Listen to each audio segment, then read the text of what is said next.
దేవుని పరిశుద్ధ నామమునకు మహిమ కలుగునుగాక. ప్రియులారా, ప్రభునామన మీ అందరికీ వందనాలు. దేవుని వాక్యము ధ్యానిందాము. 108వ కీర్తన 12వ వచనం. మనుష్యుల సహాయము వ్యర్థము, శత్రువులను జయించుటకు నీవు మాకు సహాయము దయచేయము. దేవుని వలన మేము శూరకార్యములు జరిగించెదము, మా శత్రువులను అణగదొరుకువాడు ఆయనే. ప్రియమైన దేవుని బిడ్డలారా, ఈ ఉదయకాల సమయంలో పరిశుద్ధాత్మదేవుడు మనందరితో మాట్లాడుచున్నారు. ఈ కీర్తన దావీదు మహారాజు పరిశుద్ధాత్మని ద్వారా వ్రాసారు. ఆయన ప్రారంభములోనే నా హృదయం నిబ్బరముగా ఉంది, నేను పాడుచు స్తుతిగానము చేస్తాను, ఆయనను మహిమపరుస్తాను, ఆయన వలనే నేను గొప్ప కార్యములు చేయగలుగుతున్నాను, ఆయనకే మహిమ, ఆయనకే కృతజ్ఞతాస్తుతులు చెల్లించుచున్నానని పాడుచు చివరి వచనాలకు వచ్చినప్పటికీ మనుషులు సహాయం వ్యర్థమంటూ ఉన్నాడు. అవును ప్రియులారా, ఏ మనుషుడు నమ్మదగిన వాడు కాడు. మనలను సంపూర్ణంగా అర్థం చేసుకునే దేవుడు గనుక ఆ సంగతిని ఎరిగిన దావీదు మహారాజు, నేను మనుష్యుల మీద ఆధారపడతా లేదు, వారి సహాయము వ్యర్థము, నేను జయించాలంటే, యుద్ధానికి వెళ్ళినప్పుడు నేను కాపాడబడాలంటే, గొప్ప విజయాన్ని చూడాలంటే దేవుని సహాయాన్ని నేను పొందుకోవాలి అని మాట్లాడుచు ఉన్నాడు. అవును ప్రియులారా, దేవుని సహాయము కొరకు ఎవరైతే అర్థిస్తారో, ఎవరైతే బ్రతిమాలుకుంటారో, ఎవరైతే ఆయన పాదాల పట్టుకుని గోజాడుతూ ఉంటారో వారికి దేవుని సహాయము నిశ్చయముగా అనుగ్రహించబడుతుంది. ఈ సంగతి దావీదు మహారాజు తెలుసు గనుక, దేవుని ఆత్మతో నింపబడిన వాడు గనుక, పరిశుద్ధాత్మ సహాయము ద్వారా నడుస్తున్నాడు గనుక దేవుని యొక్క కృప ఆయనకు తోడై నడిపిస్తూ ఉన్నది. రెండోదిగా మనం చూస్తే, శత్రువులు జయించుటకు నీవు మాకు సహాయము దయచేయము.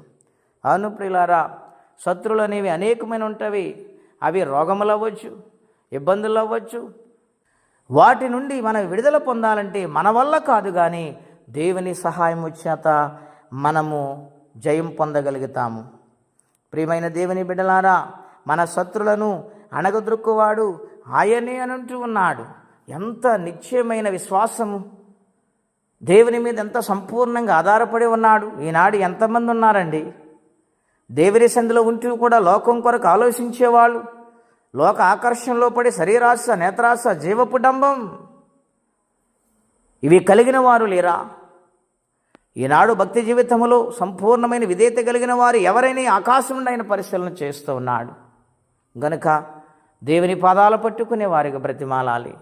అటువంటి జీవితము కలిగి దావీదు వలె ఒక సంకల్పము, ఒక నిశ్చయత కలిగి దేవుని సహాయము కొరకు ఎదురు చూసేవారిగా ఉందాము. అట్టి కృపా తీర్మానం పరిశుద్ధాత్మదేవుడు మనందరికీ దయచేయునుగాక. ప్రార్థన అండి.